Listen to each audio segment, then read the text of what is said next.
I mean, any government that is, beating down people and forcing them into the military to murder kids should expect, those people to fight back. Uh, this is what happens in the Israeli government. They force people just straight out of high school to go to Gaza or the West Bank and murder kids. And if they don't want to do that, the Israeli government beats them down and puts them in jail. And supposedly, the Israeli government is a democratic nation all about freedom. Why don't these people have the freedom to not go to the military and murder kids? Dozens of ultra-Orthodox Jews shouting and throwing objects at two senior IDF officers in the religious city of Bnei Brak for a hot topic meeting, the establishment of a Haredi brigade in the army. The recruitment orders are underway. They'll be issued during the next few weeks. So I think this is a dramatic change and should be congratulated because it will increase security and unity. These two things are Right, because forcing people to do something against their will increases unity. That's why when somebody's BF or husband rapes them, that's why they get closer. Because forcing people to do something against their will increases unity.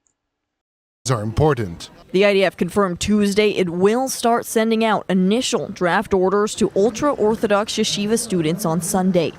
Their announcement came after a petition was filed by the Movement for Quality Government in Israel, which demanded the High Court order the government and IDF immediately draft 63,000 yeshiva students who had been exempt from service, accusing the IDF of ignoring the court's rulings.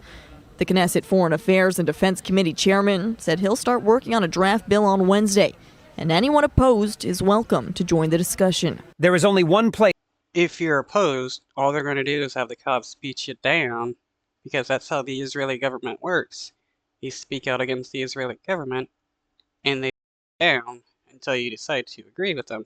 Where a conscription law is drafted, and that is in the Foreign Affairs and Security Committee. They start working on the wording of the sections on Wednesday. Everyone is invited, from citizens to the Prime Minister. The mob attack on officers has been condemned by both the opposition and coalition, with Finance Minister. Wow. So, like, the right-wing government condemns violence against other Israelis, but they don't condemn violence by Israeli cops against Israeli citizens, or condemn violence of the IDF against innocent Palestinians, since there's been several IDF members who have come out and say that they kill Palestinians just for fun, and that the Israeli war cabinet said that it doesn't matter if they burn down a house or kill people, and that no one will shed a tear about it. The Israeli government is truly insane. Minister Bezalel Smotrich chiming in. The attack by the extremists in Bnei Brak on the IDF officers is a dangerous incident of violence and coercion that does not represent even a fraction of the ultra-Orthodox public. It is important to continue efforts to establish new frameworks adapted to the lifestyle of the ultra-Orthodox public and to increase the participation of the IDF and the civil service. But the finance. Well, this same person wouldn't be condemning the violence against Palestinians in the West Bank and the land theft, but hey, here he is to violence by the ultra-Orthodox who don't want to be in the military. I'm curious, how does he feel about the police beating down these people?